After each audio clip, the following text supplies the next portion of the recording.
Welcome to EconWorks. We live in an era of massive platforms, global supply chains, and unprecedented market concentration.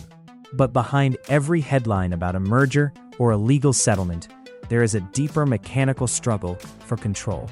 On this show, we pull back the curtain on the invisible forces shaping our economy.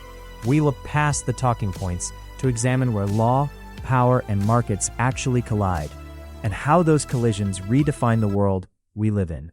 Coming to you from the EconWorks desk, we're diving into a breakdown of the systems that run our modern life. This is EconWorks. Today's episode, how the FTC unscrambled the Ottobock merger. I want you to picture something for a second. Imagine you're standing in your kitchen and you crack an egg into a violently hot frying pan. Okay, I'm picturing it. So you watch the clear part immediately turn white, right? It blisters up, the yolk breaks and kind of bleeds into the edges, and the whole thing just sizzles and solidifies into this one cohesive mass. Right, a standard scrambled egg. Exactly. Now imagine someone walks into your kitchen, hands you a plastic spatula, and says, hey, I need you to unscramble that egg. Like, put the yolk back together, separate the whites, slide it all perfectly back into the shell, and hand it to me exactly how it was 5 minutes ago. Yeah, well, that's a complete physical impossibility. I mean, the thermodynamics alone just don't allow it. The proteins in that egg are completely denatured, which means their molecular structures are permanently altered. Right. You can't just undo a massive chemical reaction like that with a spatula. Which makes perfect sense when we're talking about breakfast. But what if that egg isn't an actual egg? What if that scrambled mess in the pan is actually a multi-million-dollar corporate merger that has already been, completely finalized? Oh, wow.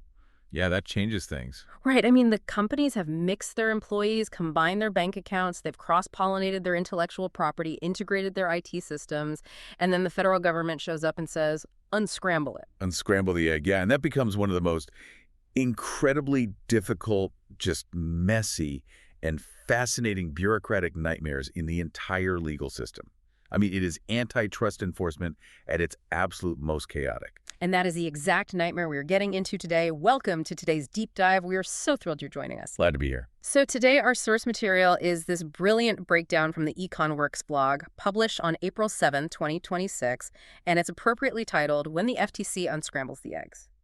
Our mission for this deep dive is to explore the hidden mechanics of antitrust enforcement. Right, by looking at a remarkably rare case where the government literally forced two companies to perform a surgical separation years after they had already merged. Exactly, which kind of defies almost everything we generally assume about how corporate acquisitions work. Yeah, we tend to think that once the check clears and the press release goes out, the deal is set in stone. But that's not always true. Okay, let's unpack this.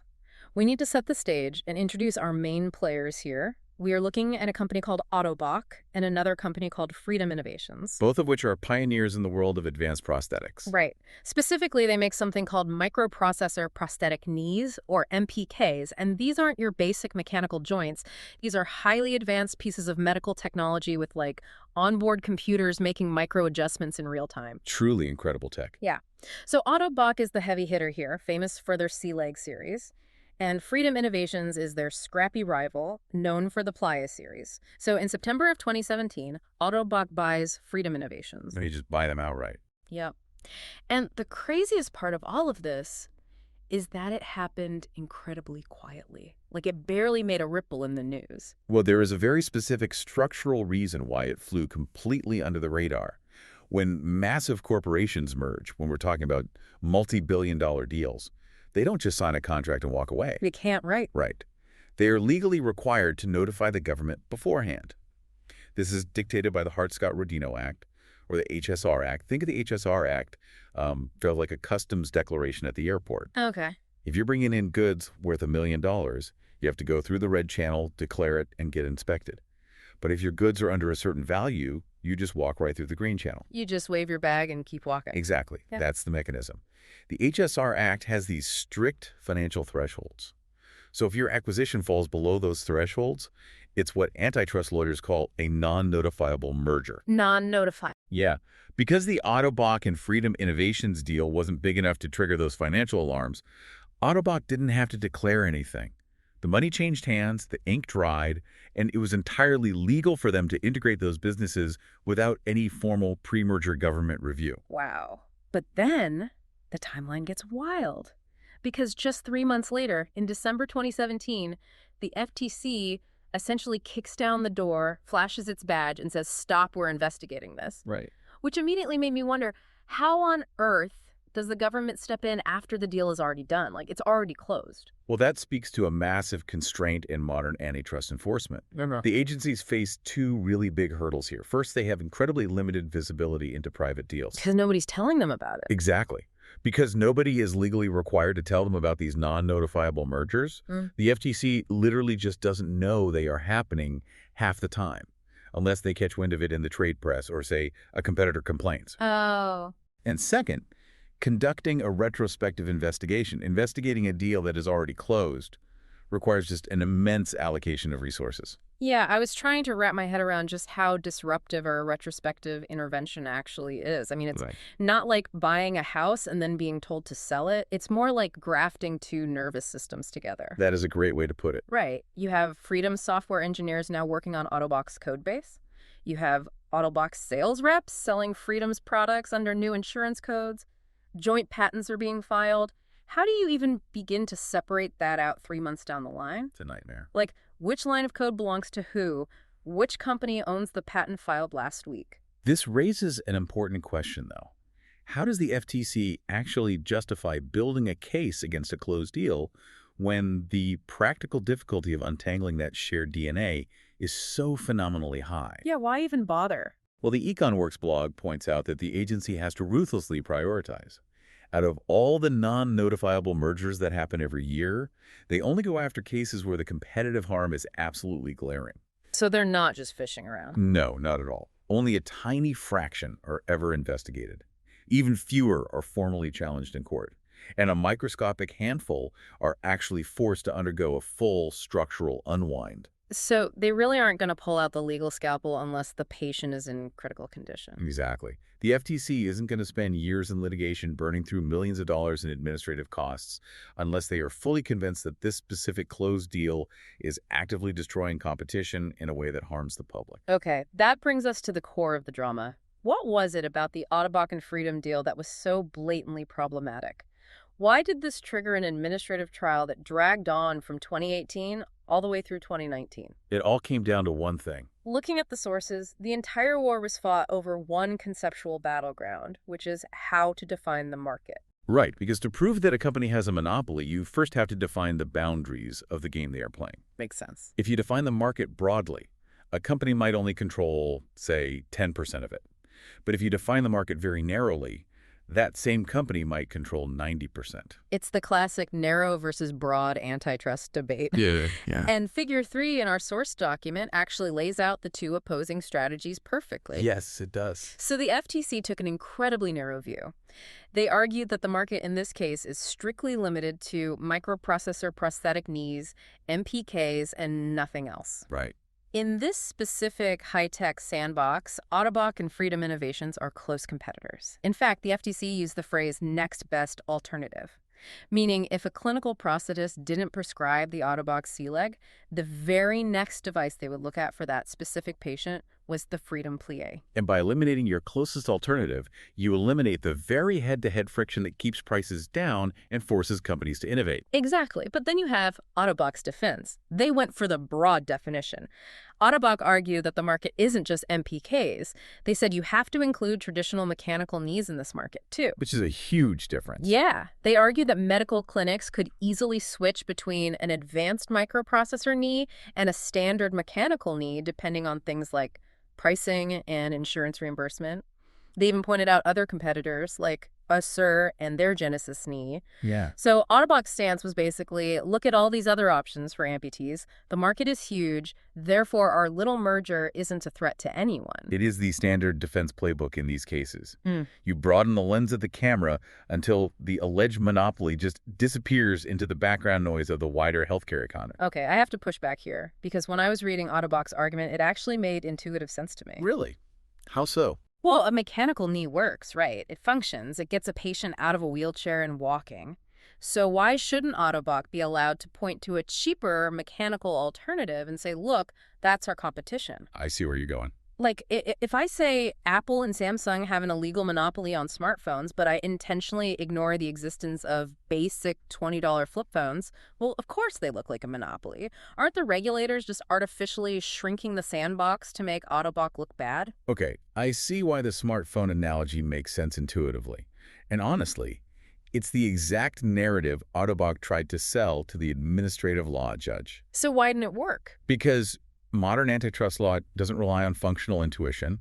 It relies on empirical economic behavior. The court dismantled Ottobock's argument using a concept called limited substitution. Meaning they looked at what buyers actually do in the real world when the landscape shifts. Exactly. They looked at the hard sales data. What the economists found was that clinics and patients did not meaningfully switch to mechanical knees when the prices of MPKs fluctuated or went up. Oh, interesting. Yeah, to use your smartphone analogy, if Apple and Samsung both raised the price of their flagship devices by $100, would you suddenly abandon a touchscreen, internet-connected device with GPS and a high-def camera just to go buy a basic flip phone that only makes calls? Honestly, no. Yeah. I mean, I'd complain about the price hike. Sure, I might hold on to my old phone a little longer, but I wouldn't downgrade to a flip phone. I need the GPS and the email access for work.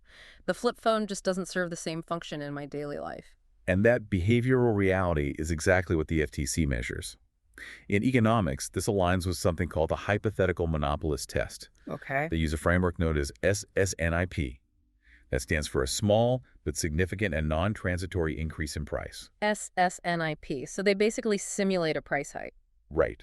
They asked a very specific mathematical question. If a hypothetical monopolist controlled all the MPKs on the market, could they profitably raise prices by, say, 5% without losing too many customers to mechanical knees? If customers immediately flock to mechanical knees, the market is broad. But if they swallow the 5% price hike and stay with MPKs, then the market is narrow. And the data showed the clinics swallowed the price hike. The data overwhelmingly proved that MPKs and mechanical knees are just too distant as substitutes. I mean, a microprocessor knee prevents falls in a way a mechanical knee simply cannot. It allows an amputee to walk downstairs step over step. That's huge. It is. For the clinical reality of an active patient, a mechanical knee is just not a substitute for an MPK, just like a flip phone is not a substitute for a smartphone. Yeah, that makes total sense when you put it that way. The source also mentions the FTC used something called the brown shoe practical indicia to lock in this market definition. What is that? Yeah, that goes back to a landmark 1962 Supreme Court case involving the Brown Shoe Company. It essentially acts as a judicial reality check against all this abstract economic math. A reality check. Exactly. The judge doesn't just look at spreadsheets. They look at the factory floor and the industry consensus. The brown shoe indicia ask things like, does the medical industry recognize MPKs as a completely separate category from mechanical knees? Well, yes, they have entirely different medical billing codes. Right. Do they have peculiar characteristics? Yes, they have onboard computers and physical sensors. Are they sold to distinct customers? Yes. So they stack the math and the common sense together. Exactly. By applying both the complex SSNIP math and the practical brown shoe indicators, the court confirmed the FTC's narrow market view was structurally sound. So the judge looks at the data, the SSNIP test holds up, and Ottobock realizes they are fundamentally losing the core market definition battle. The market is officially narrow. They are legally recognized as the big fish in a very small pond. Yep, they lost that fight. So because they are losing, they deploy a legal Hail Mary. If they can't prove the market is big and broad, they pivot completely and argue that Freedom Innovations was practically a dead company walking anyway. Right. When the structural math of market share turns against a merging company, turning to corporate survival arguments is usually their last line of defense. Under U.S. merger law, this is called the failing firm defense. Ottobock's lawyers essentially stand up in court and say, hey, Your Honor, Freedom Innovations was bleeding cash. They were. Right. They say they were losing money hand over fist, they were going to go bankrupt and exit the market entirely regardless of whether we bought them. So by acquiring them, we actually saved these incredible robotic assets from disappearing into the ether. And on its face, it sounds incredibly persuasive. I mean, it paints the acquiring company as a white knight, but the commission completely rejected it. Really? Why? Because the failing firm defense is notoriously one of the absolute hardest arguments to win in all of antitrust law. The legal standard is astronomically strict because it is effectively a get-out-of-jail-free card for creating a monopoly. But why is the bar set so high? If a company is burning through cash, shouldn't that just be obvious on a balance sheet? Well, because burning through cash and facing imminent financial collapse are two vastly different things. You have to prove that the target company is facing unavoidable insolvency and that there is literally no other alternative buyer who could keep the assets competitive. Wow. When the FTC looked at Freedom's books, they found that their financial losses were intrinsically tied to heavy research and development investment. Oh. They weren't drowning in toxic debt. They were just spending money to build the future. Exactly. The cash burn was intentional. Furthermore, Ottobock made absolutely no serious effort to shop Freedom around to alternative buyers. You cannot legally claim you were the only savior in the market if you never allowed anyone else the opportunity to save them. That is such a crucial point, and here's where it gets really interesting. The FTC wasn't just fighting over the present-day price of the sea leg or the plie. They weren't just concerned about what an insurance company pays for a joint today. No, they were looking ahead. Right. They were deeply, fundamentally worried about the innovation pipeline. The source document specifically highlights a product Freedom was secretly developing in their labs called the Next Gen Quattro. Yeah, and what's fascinating here is how modern antitrust law analyzes the concept of time.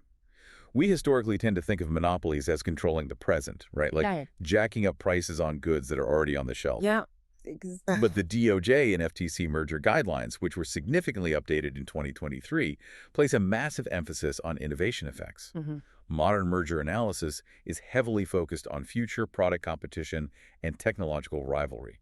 So they're looking at what inventions get killed before tomorrow even happens. Yes. Put yourself in the shoes of an R&D engineer at Freedom Innovations.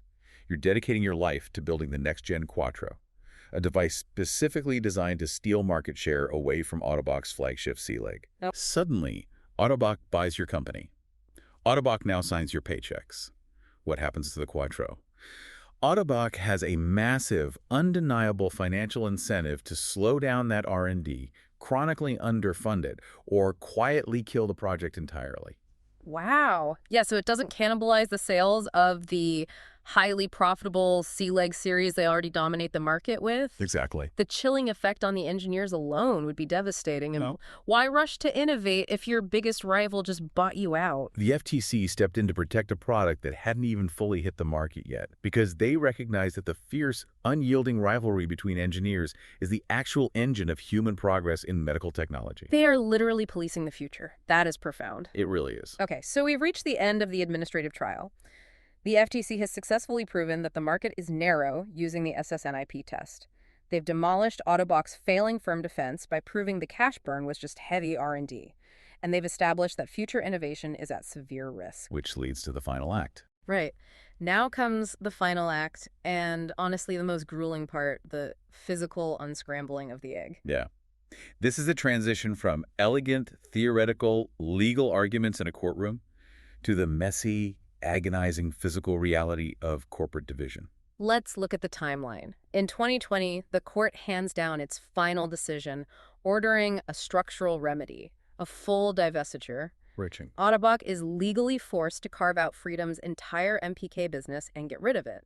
They have to transfer all the physical inventory, untangle all the shared intellectual property, reassign the patents, and hand over the underlying technology. And crucially, they can't just toss it out onto the street or sell it to a shell company. They have to find a government-approved buyer who has the infrastructure, the capital, and the expertise to take those specific assets and immediately compete against Ottobock. Right, so the assets were ultimately sold to a company called Proteor. The FTC officially approved that divestiture to Proteor in 2020. But there's a catch. Yeah, there is a really brutal irony explicitly pointed out in the EconWorks blog post. Even though the government successfully unwound the monopoly, forced the divestiture, and saved the technological assets, Freedom Innovations, as an independent standalone firm, effectively ceased to exist anyway. Right. Their unique brand identity, their autonomy, their scrappy corporate culture, it was all absorbed by Proteor. They didn't survive as the fiercely independent rival they once were. Yeah. And if we connect this to the bigger picture, that irony underscores why this specific case is studied so intensely. It's not just a niche medical device story. It's a blueprint for understanding how our broader economy is policed. Absolutely. This entire saga really proves 3 critical takeaways for you as a listener. I think the first massive takeaway is that flying under the radar doesn't make a company bulletproof. Just because a merger is a non-notifiable transaction that legally bypasses the Hart-Scott-Rodino thresholds doesn't mean the FTC won't come knocking. Right. It's incredibly rare for them to intervene retrospectively, but the Ottobock case proves the threat of intervention is real if the competitive harm is severe enough. What's the second takeaway? To build on that, the second takeaway is about the sheer timeline of structural remedies. They are absolutely possible, but they are agonizingly slow. I mean, this initial deal closed silently in late 2017. Right. The final divestiture to Proteer wasn't fully approved and executed until 2020. That is over 3 years of corporate limbo, frozen innovation, and millions spent in intense legal warfare. 3 years of the egg sitting scrambled in a bowl before they finally managed to surgically extract the yolk. Perfectly said. And the third takeaway, which might be the most vital for the modern economy, is that innovation competition is the new front line of antitrust law. Yeah, this battle wasn't just fought over the retail price of a knee joint today. It was fought to ensure the survival of the next-gen Quattro tomorrow. Exactly. Regulators are increasingly willing to go to war specifically to protect the pipeline of technological rivalry. So what does this all mean for you? It has been an incredible journey today. We've seen just how wildly complex it is to unscramble a corporate egg once the DNA has been mixed. We really have. We've dug deep into the meticulous, data-driven economic tests the government uses to define a market, proving mathematically why a microprocessor knee is fundamentally not the same as a mechanical one. And we've seen the immense, resource-heavy difficulty of enforcing the rules on deals that legally slip through the cracks of the system. Yeah, it highlights the delicate, often precarious balance regulators have to strike, attempting to protect the consumer and the future of innovation without completely paralyzing the free market's ability to consolidate. It's a tough tightrope to walk. It really is. But I want to leave you, the listener, with a lingering thought. Something the text hints at, but leaves hanging in the air. We know the FTC only has the massive resources required to investigate a microscopic fraction of these non-notifiable mergers. Very true. And we know that unwinding even one of them, like Ottobock and Freedom, takes over 3 years of grueling hand-to-hand legal combat. Yeah. So it makes you wonder how many other incredible world-changing technologies out there in healthcare, in big tech, in green energy have been quietly bought up, shelved, and permanently buried by giant monopolies without any of us ever knowing it happened. Wow. It really represents the unseen graveyard of innovation, the products that never got to change the world because the rivalry was bought out before it could bloom. Exactly. How many eggs were scrambled while we weren't looking? Thank you so much for joining us on this deep dive into the fascinating invisible mechanics of antitrust law. Keep questioning what you see, and more importantly, what you don't see in the market. We'll catch you on the next one. Thanks for tuning into this episode of Econ Works. The goal of this series is to move beyond the surface-level descriptions of how markets work and start looking at the actual architecture of competition. We'll be back soon with another look at where the law and economics meet the market. For the full technical analysis and more from this series, visit us at econworks.com. If you found today's breakdown valuable, please subscribe and share the show. It helps us keep the analysis independent. From all of us here at Econ Works, thanks for listening.